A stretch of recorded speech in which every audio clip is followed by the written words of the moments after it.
Hi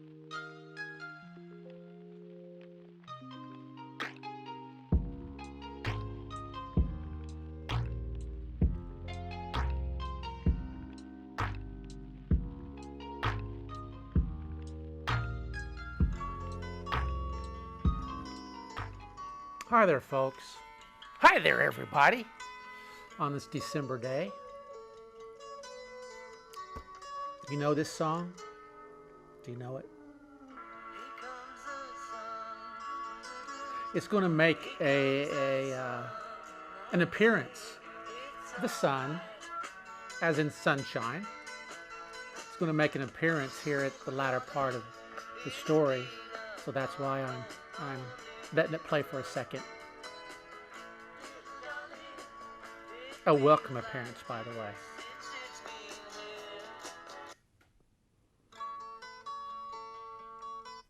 Okay.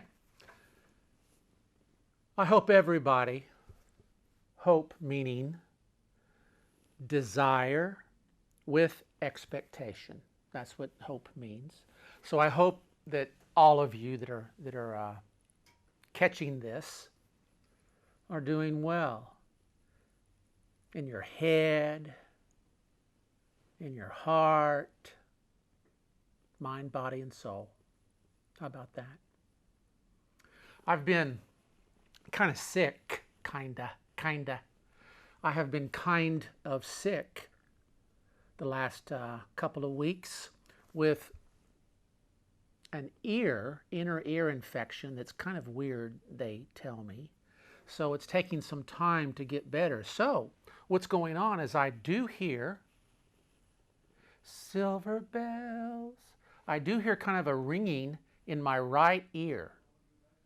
And so it's going on, and it's not loud, but it's kind of that weird, subtle, I guess, ringing sound. So obviously my Christmas spirit is way ahead of you guys, for I already hear the bells ringing. So let's just take it at that and move on.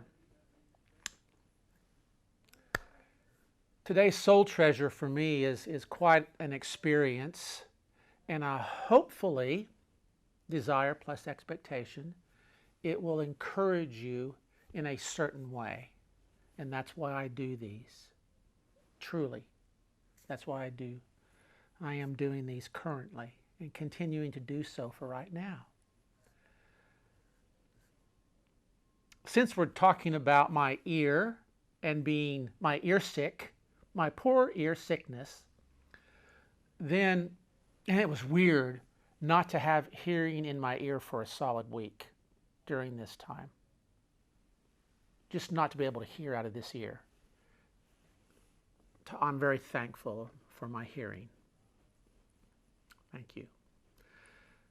So speaking of sickness, this will begin with sickness.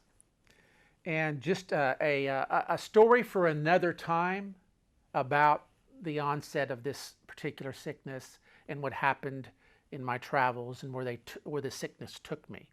So let's just say that I was very sick from botulism, from eating some bad food, that it laid me up inside of a bathroom in this small hotel in Dobeyazit, eastern Turkey, in the province of Ara.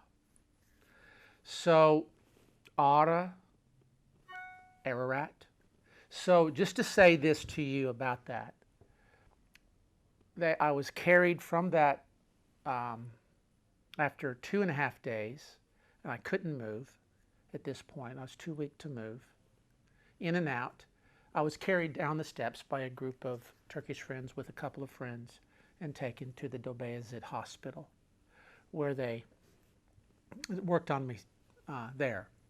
So that's a whole different story, kind of an interesting one. So after the fact, I was recovering for a few days. I was there with some friends. There was a total of 6 of us, and we split into 2 groups, 3 and 3.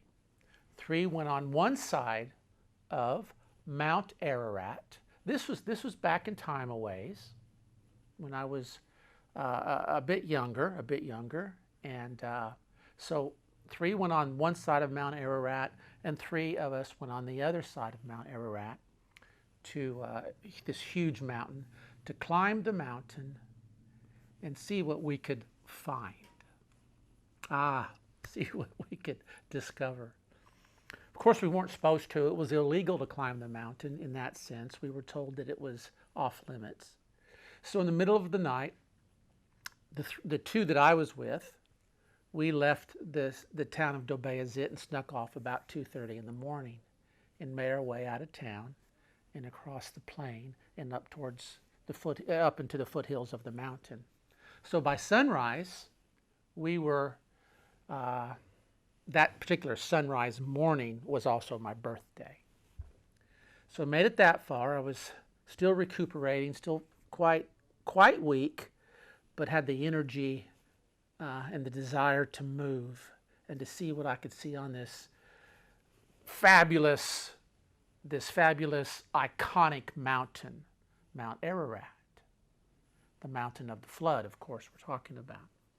So we went up what is called the Ahura Gorge.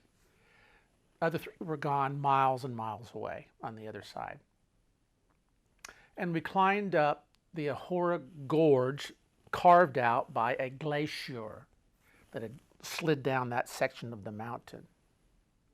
So we climbed and climbed and climbed all that next day and made it up the side of the glacier to the side of us, reaching up, and then the carved out side of the mountain. So we're going up the gorge, the Ahura Gorge, and made it up to a certain point, and we were in the late afternoon where we were going to climb up onto the glacier and cross the glacier to go to the other side, this glacier that was coming down the gorge.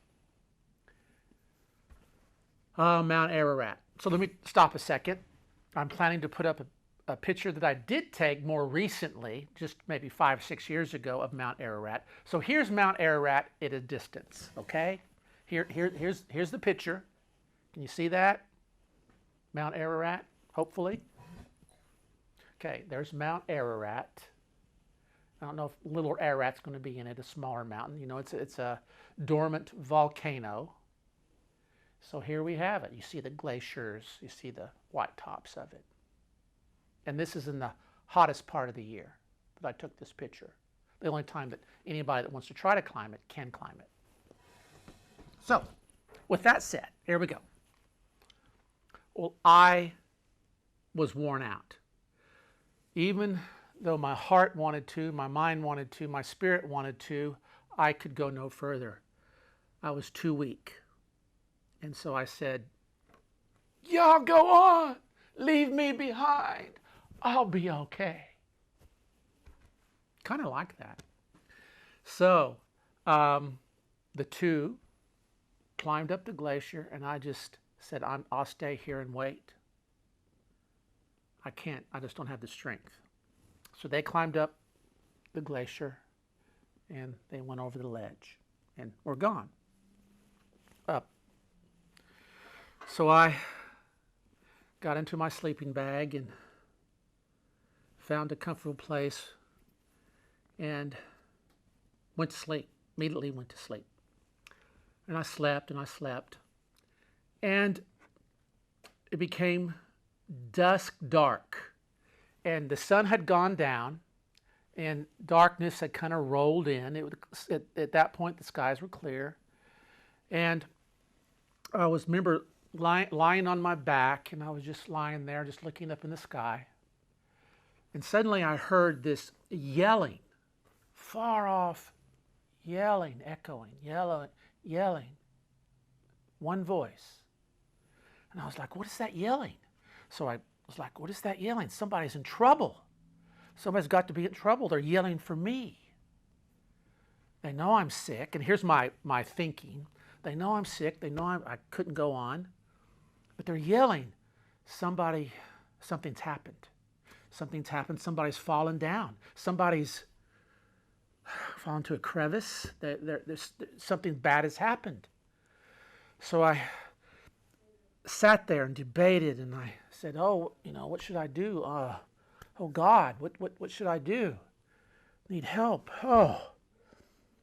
So I must have stayed there, I think, another hour debating what to do and just sort of like, what am I going to do? And finally I said, they wouldn't have said, and that person wouldn't have yelled unless something bad had happened, yelling for help. So I said, okay, all right. So I said, okay. So I got up. I had a jacket, pretty good jacket, but a jacket. Put on my jacket. It wasn't a coat, but it was a jacket. Put that on. Had my boots on, my climbing boots that I had on. And I said, okay. And I left everything else behind. I took some water with me. A bit of water. One of the bottles. So I climbed up the side of the glacier. You could have foothold. Climbed up there. It's about maybe 20 feet up to climb up on that ledge of the glacier. So I climbed up there, looked across it. It was maybe 100 yards across the glacier, going width of it, not length of it, of course, but width of it. And I looked and I said, okay, the moon was almost full, and it was a clear at that time. So I was like, okay, because you just see other side. It's like, okay, it's got 100 yards, maybe 80 yards, maybe 100 yards. So I started off across the glacier by moonlight. What do glaciers have? There are these things called crevices. So what I found myself doing was I came to a crevice. It was about 4 or 5 feet across, and it was dark down in this crevice. I thought, what am I going to do? So I walked up a bit, and that crevice was coming down. I thought, what am I going to do? Somebody needs me. I know I'm being a little here, but it was like in my head, it was like, something's wrong. Somebody needs me. So what do? Well, you make the best of the situation. And if you're ever in a situation in the middle of the night, or maybe at this point is about midnight, if you're ever in a situation like this, and by moonlight you are crossing a glacier and you're sick and so weak that you just have to kind of take steps and take a step and take a step and rest, here's some good advice for you. Who's going to take this advice? Probably none of you. There you go. So anyway, I said, okay. So I got back a few feet, and I kind of got my momentum going, and I jumped across the glacier 4 or 5 feet, maybe 4 or 5, a good 4 or 5 feet, not that far for anybody that's healthy, and I hit, tucked, and rolled like like you're supposed to do, in a football player. So I tucked and rolled. I'm like lying there on the ice. Got up, kept moving forward. I did that 4 times. 4 times. One of them was only like 3 feet. The others were all found a place that was 4 or 5 feet at the most. Tuck and roll. Jump, tuck and roll in the moonlight, because I thought, if I didn't really think, but I thought if I slip and fall down one of these crevices, well, there you have it. So I finally made it to the other side of the glacier. And what's interesting, it came up against the side of the mountain that was up here. So already at, I don't know what the foot level of that point was that I was at. So I got there, and lo and behold, by moonlight, there was some grass. There was this tiny meadow about, I'd say 20 yards by 20 yards. I don't know, something like that. This little meadow with some grass. And there was in the shadow, you can see the shadow of a big rock kind of in the middle of it. So I made myself over to the rock, made my way over to the rock, and I was like, and I yelled, hey, Hey, anybody? Anybody? Hey! Yell as loud as I could. Nothing. Breeze was coming over. It was kind of shivering, and it was like, ooh, it's kind of cold. Hey! Nobody. So, just to let you know, it's kind of a lonely feeling. Very much a lonely feeling to be in that situation, if you ever find yourself in that situation. So I looked around and I thought, oh boy, I sure am. And I still had some of that water I kept with me. It was down to near the end of it. And so what am I going to do? I don't know where to go. Didn't know what to do. I said, okay. Hope everybody's all right. I don't know what's going on. So I thought, oh, I'm just so tired. I'm so tired, and it's getting cold. And oh, woe is me. I am undone. So I scooted up against the side of that rock, away from the wind. It wasn't a strong wind, but it was a breeze coming off the snow. And it was so chilly. And so I just scooted up with the rock in between, starting to feel colder and colder and colder. So if I can describe to you what that's like. So I scooted up in there and tried to ball up as best as I could and just stopped there. Started to rock. So this is what is the beginning stages, what happens of hypothermia. So I started to shiver. I can remember this so clearly, even in my deranged state, even in my weakened state. And I started to shiver. So I know, you've all shivered before, haven't you? Started to shiver and shiver and shiver. Started to get, oh. And as you're shivering, it just continues. And it's like you can't say, stop shivering. Your body doesn't listen to you because it's trying to generate heat of some kind. Okay? Basic stuff. So I'm shivering. And I'm like, oh, I could see up from the rock and look up. And I saw some clouds start to form over us pretty quickly. And the clouds were forming, and I was shivering. Oh, and then the shivering took on a different aspect for me, is that my mouth started to move.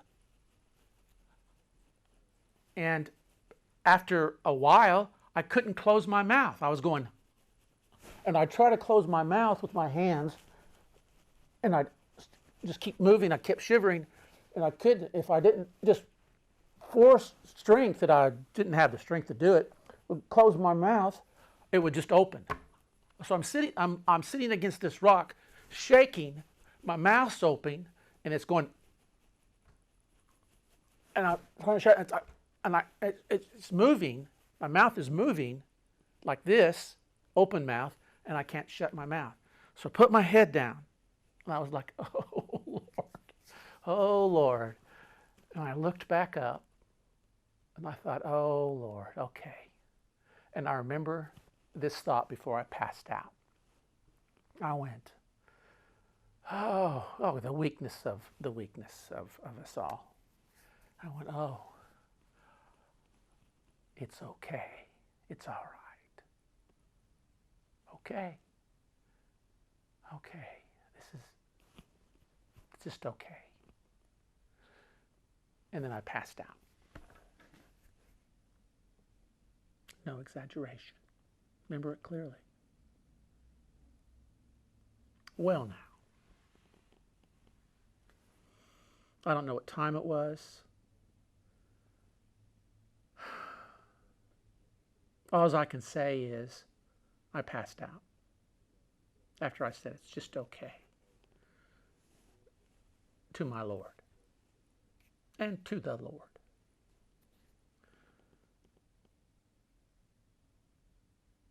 Morning comes, Morning. Morning comes.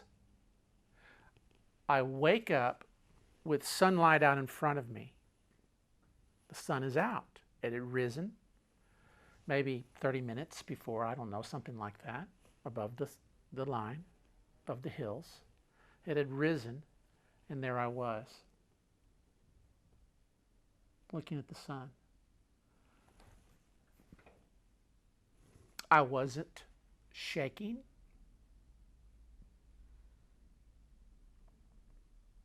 I was just hunched there. Couldn't hardly move because of the position of my body for a few hours. And I was like, I wasn't shaking. I was like, there's the sun. So it took me a few minutes to get up, move around, looked around and went, didn't see anyone. Vast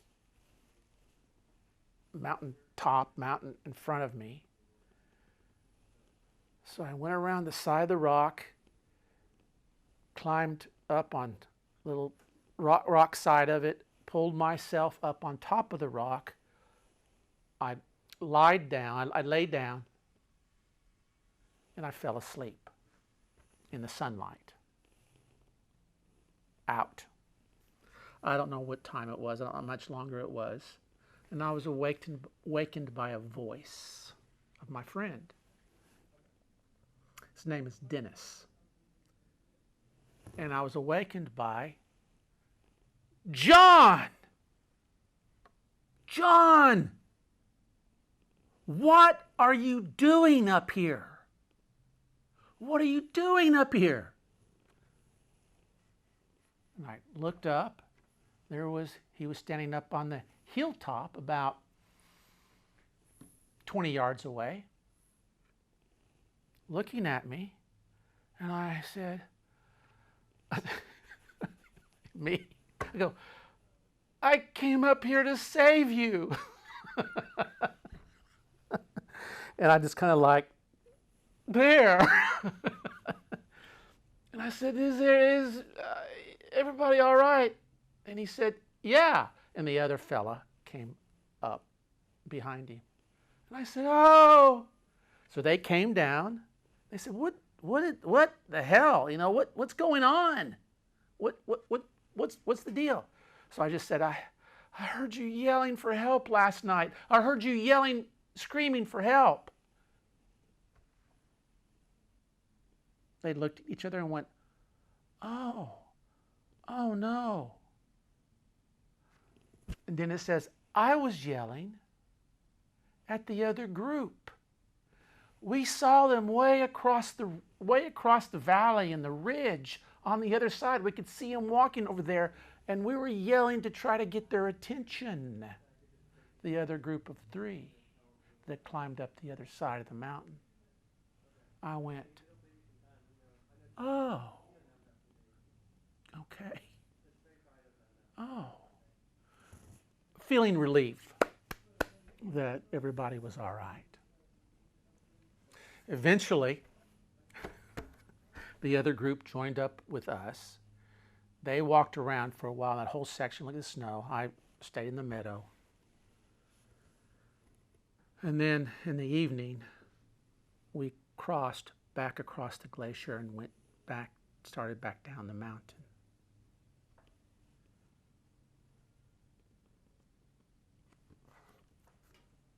I was able to walk. They were very slow, but I wasn't a wreck. So I can only say that's my experience, which is just as valuable as your experience or anyone's experience. This was not a religious experience for me to say it's okay and think that this is the end. It just was life. There was a gift of grace for me, as for you, as for anyone. The gift of grace is what it is. It's a gift. So thinking that I was, again, like in other times I've spoken to you and other times that I haven't spoken to you about, I thought, well, this is surely it, and it's just okay. It's okay. But alas, it wasn't my time to go. So as we to end this story, before I close it out with the life lesson that's been given to me from it, the soul treasure, if you will, the soul treasure from the road, is that on the way back down, we were arrested by Turkish gendarme, by the Turkish military, for being in a restricted military zone, and taken prisoner back down to Dobeyazit, and then held for a while under guard for a good while.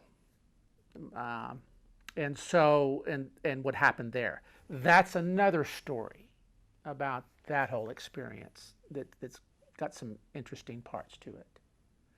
So, I mean, I know that this is what it is. I just wanted to tell you this story today. And let you rejoice with me and be happy with me that another time I give you that experience only to encourage you truly, honestly, before God, before my own conscience, to encourage you that it's okay for you to say, it's okay.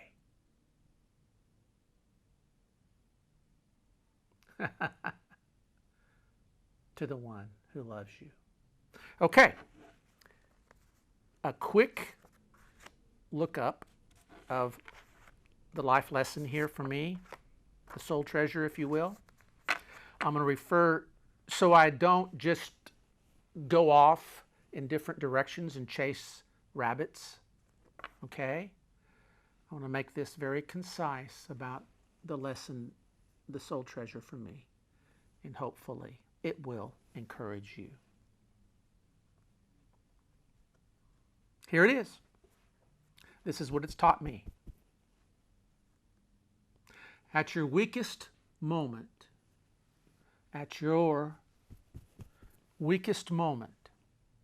whether it's physically, mentally, soul-wise, when you have to say, go on without me, I can't do anything, I'm just going to lay here. I'm going to lie down here. Just go on. Just leave me the hell alone. You know what I mean by that. I didn't say that to the guys. It's like, you know that attitude. I'm talking about an attitude. Go on. Can't do it. And it might be done as honestly as you can say it. I was very honest in that weakness. So, at your weakest moment, tongue-in-cheek here, do not freeze up. Do not freeze up at your weakest moment. I'm not pointing at anybody. I do that. I talk like an Italian. All right? No matter what surprises come your way at your weakest moment, pay attention. Pay attention in your weakest moment. Why? You may be in a foxhole. In a way that you are. You've buried yourself from the world around you, and you're in some kind of foxhole mentally. You're like, leave me alone. Just let me survive this. I got to get out of here. But at my own timing. And yet, remember, it might be at that particular time, in that foxhole, at that moment, where a voice comes out and yells, oh, yeah! And you go, what? Does somebody need help?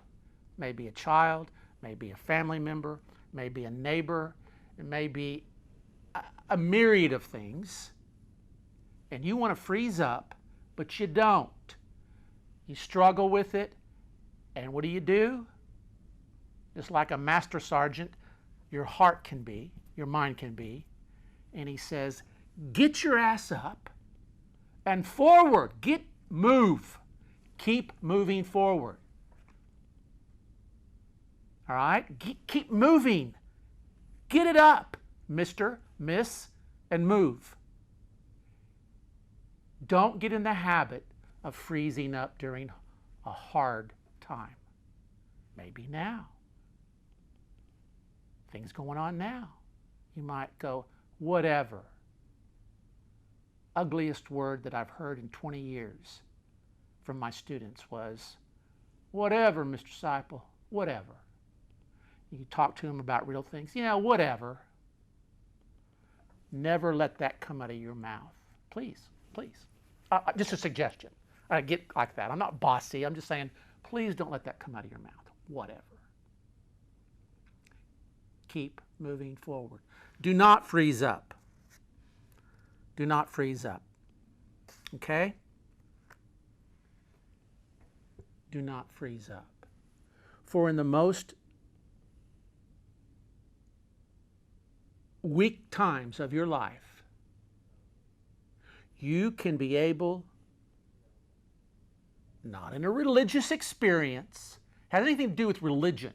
It has to do with life. You are created, we are created in the very image with the Spirit of God given to us. There's an eternal spirit within us.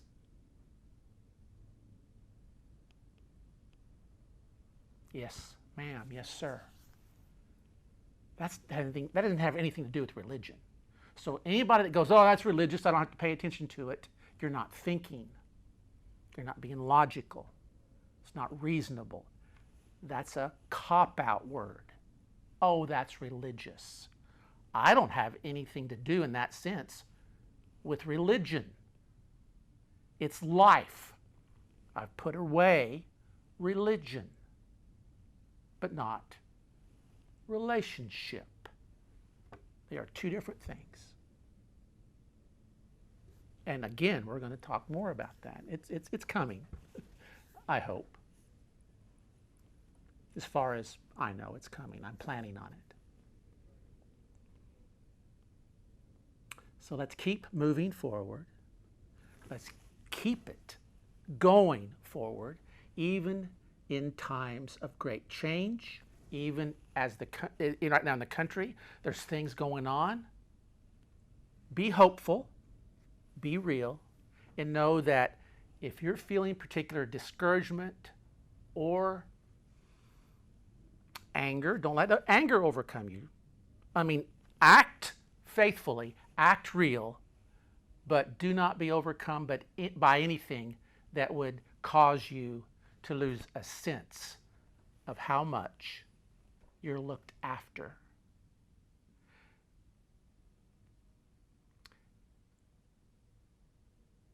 Feel free, as I say the last words today, feel free to look up even today, even with what's going on with you personally, with you in this society, to say,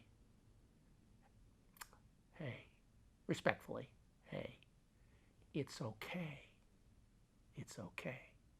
It's all right. You're saying that to a person. It's okay. And the most marvelous things can happen to you.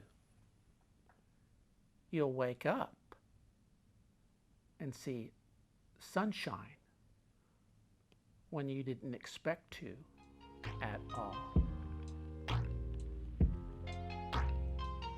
Love ya.